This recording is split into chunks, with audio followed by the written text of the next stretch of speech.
సీక్రెట్గా ఛాన్స్ ఎందుకు? సీక్రెట్గా ఆర్టీఐ సంబంధించి ఉన్నటువంటి పరిస్థితుల్లో సీక్రెట్గా చాలా వరకు అంశాలను కూడా సీక్రెట్గా దాచేటువంటి ప్రయత్నం చేస్తున్నారు. ఇప్పుడున్నటువంటి సమాచారాన్ని ఇవ్వడానికి కూడా ఇబ్బంది పడేటువంటి నేపథ్యం ఉంది. అందుకోసమే సీక్రెట్ ఛాన్స్ ఎందుకు అనేటువంటి ప్రయత్నం అయితే జయబింద్ర పత్రిక రాసింది. సీక్రెట్గా ఉన్నటువంటి ఏదైతే సమాచారం కావాలని కోరుకుంటారో ఆ సమాచారాన్ని ఇవ్వలేనటువంటి పరిస్థితిలో అధికారులు ఉన్నారో అందుకోసమే సీక్రెట్స్గా ఛాన్స్ ఎందుకు అనే రాసిన నేపథ్యం ఉంది. గతంలో ఉన్నటువంటి ఇప్పుడు ప్రస్తుతం రాష్ట్ర ముఖ్యమంత్రిగా ఉన్నటువంటి రేవంత్ రెడ్డి గతంలో ఇదే ఆర్టీఐ ఇన్ఫర్మేషన్ ద్వారా అనేకమైనటువంటి విషయాల మీద అనేకమైనటువంటి సంస్థల మీద ఆయన సమాచారం తీసుకొని ఎన్నో సందర్భాల్లో ప్రెస్ మీట్ పెట్టి మాట్లాడిన సందర్భాలు ఉన్నాయి. అదే ఇన్ఫర్మేషన్ ఇప్పుడు ఇవ్వండి అంటే ఇవ్వలేనటువంటి నేపథ్యం ఉంది. అందుకోసమే సీక్రెట్గా ఛాన్స్ ఎందుకు అనేటువంటి ప్రధాన వార్త కూడా రాసిన నేపథ్యం ఉంది. రహస్యమైనదే అది బయలుపరచడానికి పోదు.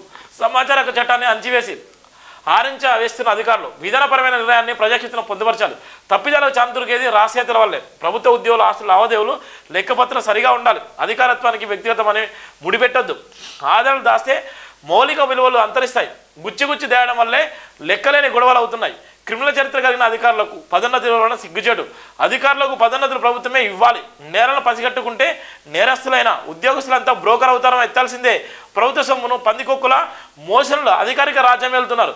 సీక్రెట్గా దాస్తే అభియోగాలు అనుమానాలు కలుగుతాయి. ఖర్చుల ఖాతాలు అప్పుల లెక్కలు ప్రజలు తెలిసింది. డాక్టర్ బరిగల శివ ఇక్కడ చాలా వరకు గవర్నమెంట్ ఎంప్లాయీస్, గవర్నమెంట్ అధికారులు, గవర్నమెంట్ సంబంధించినటువంటి చాలామంది ఆస్తులు ఏ విధంగా ఉంటాయంటే వాళ్ళు సంపాదించుకున్న వాళ్ళ జీతానికి వచ్చేటువంటి ఆస్తుల కన్నా వాళ్ళు సంపాదించుకున్న ఆస్తులు భయంకరంగా ఉండడం నేపథ్యం ఉంది.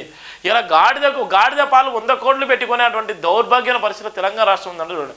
ఒక కలెక్టరు గాడిద పాలనే 100 కోట్లు పెట్టుకున్నారు. 100 కోట్లు గాడిద పాలు పెట్టుకున్నారంటే అలాంటి సిచ్యువేషన్లో మనం ఉన్నా అంటే వాళ్ళ ఆస్తులు ఏ విధంగా ఉన్నాయి, ఎంత సంపాదించారు, సమాచార హక్కు చట్టం కోసం కూడా అది కూడా ఒక సమాచారం వస్తుంది. ఇప్పుడు ఉన్నటువంటి నేపథ్యంలో ఏమైనా ఇన్ఫర్మేషన్ తీసుకోవడానికే ఆర్టీఐ అంటారు. సమాచార హక్కు చట్టం 2005 ప్రకారంగా ఇది చెప్పబడింది. కానీ సమాచార హక్కు చట్టం ద్వారా వీళ్ళు తీసుకోబడినటువంటి ఈ సమాచారాన్ని కూడా ఇవ్వలేనటువంటి నేపథ్యం ఉంది. అందుకోసమే ప్రధాన వార్త కూడా జయబింద్ర పత్రిక రాసిన ప్రధాన వార్త కూడా మనం చూస్తున్నది. ప్రభుత్వ కార్యాలయాలు క్రిమినల్ చరిత్రను కప్పిపుచ్చడం వల్ల ప్రభుత్వాలు విలువలు దిగజారిపోతున్నాయని డాక్టర్ బరిగల శివ అన్నారు. రాసే సమాచారం అంటూ ప్రభుత్వ కార్యాలయంలో ఏది ఉండకూడదు. విధానపరమైన నిర్ణయాలను ప్రజాక్షేత్రంలో పొందుపరచడం. తెలంగాణ రాష్ట్ర వ్యాప్తంగా ప్రభుత్వ కార్యాలయాలు కొనసాగుతున్న అధికారిక పరిపాలన కోసం వెబ్సైట్లో కొనుగోలు రూపంలో 100 కోట్లు వెచ్చిస్తున్నారు. ప్రభుత్వ అధికారి వివరాలు వ్యక్తిగతమేలా అవుతాయని ప్రశ్నించారు. ప్రజాస్వామ్య పాలనలో ప్రతి ప్రజలు తెలియాలన్నారు. రాష్ట్ర ప్రభుత్వం ప్రతి రహస్యమైన విషయాన్ని పౌర ప్రదేశాల్లో పొందుపరుస్తుండగా రాష్ట్ర వ్యాప్తంగా అధికార కార్యాలయాలు ప్రభుత్వ ఆధారాలను రహస్య ప్రదేశాల్లో పొందుపరుస్తూ తెలంగాణ ప్రజలకు తెలియనియకుండా తీరే అన్యాయం చేస్తూ తప్పుదలను కప్పుపుచ్చుతూ ప్రభుత్వ కార్యాలను దిగజారుస్తున్నారని మండిపడ్డారు. తెలంగాణ రాష్ట్ర ఉద్యోగుల కమిషన్ టీఎస్పీఎస్సీ శాఖ ఉద్యోగ జాబితాలను ఫలితాల నియామకాలను పకడ్బందీగా పౌర శాఖ అధికారి ప్రదేశాల్లో పొందుపరుస్తున్నప్పుడు అన్ని ప్రభుత్వ కార్యాలయాల్లో వివరాలను రహస్యంగా రాయడమేందని ప్రశ్నించారు. ప్రభుత్వ కార్యాలయంలో ఎక్కువగా అధికారులు ఉద్యోగులు అవినీతి అక్రమాలతో పాటు క్రిమినల్ నేర చరిత్రకు అలవాటు పడుతూ రాష్ట్ర వ్యాప్తంగా కొంత శాతం మేర ఉద్యోగులు అవినీతి నిరోధక శాఖనే పట్టుబడించే మరికొంత శాతం ఉద్యోగులు శాఖపరమైన పరిపాలన నిర్ణయాల్లో ఎక్కువ శాతం తప్పులు, ఎక్కువ శాతం అవినీతి, ఎక్కువ శాతం అక్రమాలకు పాల్పడుతూ విధుల నుంచి తొలగించబడుతున్నారు. అలాంటి వాళ్ళ వివరాలు ఆయా ప్రభుత్వ కార్యాలయాల్లో పౌర ప్రదేశాల్లో పొందవలసిన అవసరం ఉందన్నారు. సామాన్యులు తప్పు చేస్తే దండిగా శిక్షించే కార్యాలయాల సిబ్బంది తప్పులను కప్పిపుచ్చుకొని అధికారిక పదవుల్లో పదోన్నతులు పొందుకోవడంతో పాటు ప్రభుత్వ కార్యాలయాలను సాధించడం దేనికి నిదర్శనం? తెలంగాణ సమాజానికి తెలియాల్సిన అవసరం ఎంతైనా ఉందన్నారు. రాష్ట్ర వ్యాప్తంగా అన్ని ప్రభుత్వ శాఖల అధికారులకు పదోన్నతులు కల్పించే క్రమంలో రాష్ట్ర ప్రభుత్వం కొత్త చట్టాన్ని ప్రవేశపెట్టాల్సిన అవసరం ఉందన్నారు. క్రిమినల్ కేసుల్లో ఇరుక్కొని నేర చరిత్రకు పాల్పడిన అధికారులను ఉద్యోగ బాధ్యతల నుండి శాశ్వతంగా తొలగించే ఉద్యోగ చట్టసవరణకు ప్రభుత్వం శ్రీకారం చుట్టాలన్నారు. పిట్టా కేసు లాంటి కేసులు నమోదైతే ఉద్యోగులకు పనికిరాని కఠినమైన ఆంక్షలను అవలంబిస్తూ ప్రభుత్వాలు జైలు జీతాలు గడిపిన ప్రభుత్వ ఉద్యోగ అధికారులు మాత్రం పదోన్నతులు కల్పించే విషయంలో వెసులుబాటును ఎందుకు అవకాశం ఇస్తున్నారని తెలంగాణ సమాజం ప్రశ్నిస్తుందన్నారు. రాష్ట్ర ప్రభుత్వ అసెంబ్లీ సమావేశాల సమయంలో రాష్ట్ర బడ్జెట్ ప్రవేశపెట్టే క్రమంలో ప్రతి శాఖ కోసం కేటాయించే సొమ్మును బులెటిన్ రూపంలో విడుదల చేస్తూ లెక్కల ఆధారాలను ప్రభుత్వ కార్యాలను సమకూరుస్తూ నిజాయితీని ప్రదర్శించినప్పుడు రాష్ట్ర ప్రభుత్వ కార్యాలయంలో కొనసాగుతున్న పరిపాలన విధానపరమైన నిర్ణయాలను ఆయా ప్రభుత్వ కార్యాలయ పౌర ప్రదేశాల సరఫరా కోసం కోట్ల రూపాయలు ఖర్చు చేస్తున్నప్పుడు వివరాలను ప్రజాక్షేత్రంలో పొందుపరచడానికి రహస్యం ఎందుకని సూటిగా అడుగుతున్న నేపథ్యం. ఇలా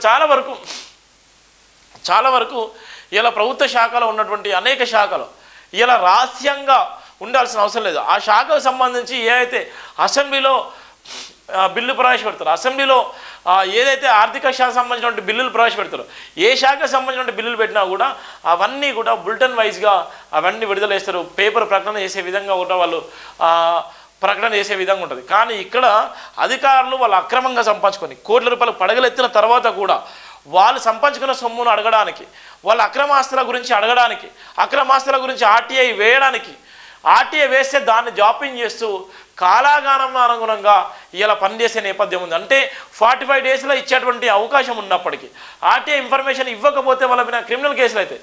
కానీ అవన్నీ పక్కన పెట్టేసుకొని ఇవాళ ఎంతంత ఆర్టీఐ ఇచ్చినటువంటి సమాచారాన్ని ఇవ్వలేక చాలా వరకు కోట్లకు పడగలెత్తినటువంటి అధికారులకు ఎంతోమంది ఉన్నారు. ఇలా ఏ రంగాలు చూసుకున్నాం, గవర్నమెంట్ రంగాలు చూసుకున్నా, ప్రైవేట్ రంగాలు చూసుకున్నా, ఏ రంగాలు చూసుకున్నా కూడా ఇలా ఆర్టీఐని నీరుగార్చేటువంటి ప్రయత్నం చేసేళ్ళు. ఆర్టీఐకి సంబంధించినటువంటి ప్రధాన వార్త అయితే ఇక్కడ మనం చూస్తున్నాం. రేవంత్ దమ్ముంటే మాతో కొట్లాడు. తెలంగాణ రాష్ట్ర ముఖ్యమంత్రి రేవంత్ రెడ్డి దమ్ముంటే మాతో కొట్లాడు. రాజకీయంగా తలపడి కానీ పేదలకు మాత్రం కష్టం కలిగించొద్దు అని బీఆర్ఎస్ వర్గం కేటీఆర్ హెచ్చరించారు. లగచర్ల రైతులపై నమోదు చేసిన కేసులను రద్దు చేసి వెంటనే వారిని జైలు నుంచి విడుదల చేయాలని డిమాండ్ చేస్తున్నామని కేటీఆర్ పేర్కొన్నారు. సంగారెడ్డి జిల్లా లగచర్ల రైతులతో ములాఖాత్ అనంతరం కేటీఆర్ మీడియాతో మాట్లాడారు. హైదరాబాద్ శివార్లో ఫార్మసిటీ కేసీఆర్ పెడితే రేవంత్ వాళ్ళ కుటుంబ సభ్యుల కోసం మార్చారు. లగచర్లలో పాటు సంగారెడ్డి జిల్లా నాలకల్లో కూడా రైతులు పోరాటం చేస్తున్నారు. కేసీఆర్ మీకు అండగా ఉంటారు. ఎన్ని అక్రమ కేసులు పెట్టినా ఎదుర్కొంటాం. ఈ ప్రభుత్వానికి తప్పకుండా పేదవాడు ఉసురు తగులుతుంది. 30-40 కిలోల బరువు లేని పిల్లలు కలెక్టర్పై అత్యాయత్నం చేశారని కేసులు పెట్టడానికి మనసు ఎలా ఒప్పింది? రేవంత్ రెడ్డి చేతనైతే మాతో కొట్లాడు, రాజకీయంగా మాతో తలపడు, పేదల కష్టం కలిగించొద్దు. ఈ కేసులను రద్దు చేసి రైతులను విడుదల చేయాలని డిమాండ్ చేస్తున్నాము. రైతులకు పేదలకు బీఆర్ఎస్ పార్టీ అండగా ఉంటుంది. గర్భిణైన జ్యోతిని మాజీ మంత్రి సత్యవతిరాథ్ రేపు హాస్పిటల్కి తీసుకెళ్లి వైద్య పరీక్షలు చేయిస్తుంది. పేద వర్గాలకు అండగా నిలబడమే బీఆర్ఎస్ పార్టీ లక్ష్యమని కేటీఆర్ కూడా నిన్న చెప్పిన నేపథ్యం కూడా ఉన్నటువంటి నేపథ్యం కూడా చూస్తున్నాం.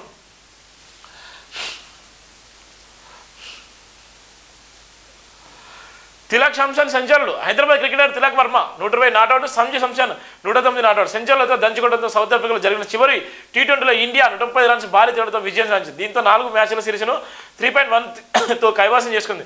ముందుగా ఇండియా 20 ఓవర్లలో 183.1 స్కోర్ చేసింది. తిలక్ శంషన్ రెండో వికెట్కు రికార్డు స్థాయిలో విజయంగా 210 రన్స్ జోడించారు. చేజింగ్లో సౌత్ ఆఫ్రికా 18.2 ఓవర్లోనే 140 రన్స్ ఆలాడింది. వరుసగా 2 సెంచరీలు కొట్టిన తిలక్ వర్మకు player of the match, player of the series award కూడా దక్కినటువంటి నేపథ్యం. నిన్న ఊచకోత కొట్టిన నేపథ్యం ఉంది. ఇలా సౌత్ ఆఫ్రికాతో జరిగినటువంటి మ్యాచ్లో శంషన్ ఇద్దరు భారీ స్కోర్ చేయడంతో వాళ్ళు నిజంగా దేశవ్యాప్తంగా కూడా క్రికెట్ అభిమానులు అయితే సంబరాలు చేసుకున్న నేపథ్యం కూడా మనం చూస్తున్నాం. ఇక 100 కోట్ల గాడిదపాలు, 100 కోట్ల గాడిదపాలట. చూడండి, ఇది మన సొమ్ము ఎక్కడ పోతుంది, సొమ్ము ఎవడు తింటున్నాడు, ఎక్కడ పోతుంది, ఎవడు రాజ్యం వెళ్తున్నాడు. అప్పుడు ఏపూరు సొమ్మని ఒక పాట పడండి. ఎవడి పాలయ్యిందిరో తెలంగాణ అంటే గాడిద పాలైందని చెప్పొచ్చు. ఇప్పుడు ఎవడి పాలయ్యిందిరో తెలంగాణ అంటే అప్పుడు ఉన్నటువంటి గొర్రెల దందలు వేసినటువంటి వాళ్ళ కూడా చెప్పొచ్చు.